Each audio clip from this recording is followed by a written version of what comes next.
In today's recipe, we are cooking coconut fish, and I'm giving you just a glimpse of how I made. I've already made onions and tomatoes. Now I'm trying to mix my DIY coconut milk. I'm trying to koroga apple. Then we add to our mixture.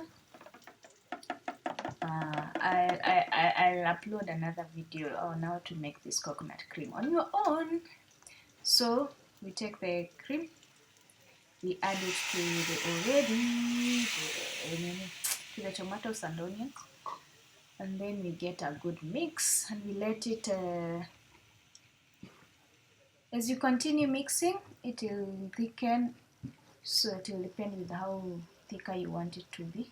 So I'm adding a teaspoon of salt, just so to taste. That is turmeric. I'm adding tandoori now, just a little, to give it a good taste. And then you mix. You see the way I'm mixing?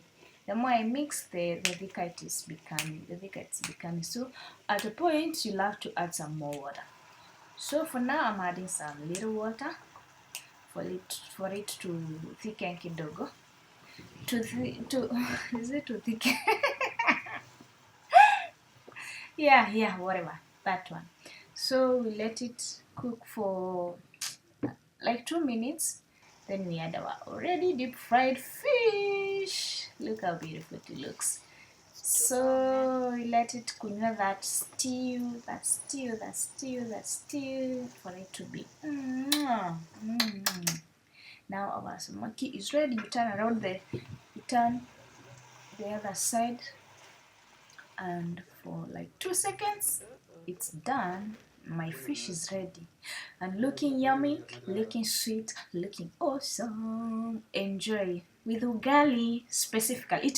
It will have that delicious taste. Enjoy with your ugali or with your rice, whatever you want, or you can take it just the way it is. Enjoy. Adios.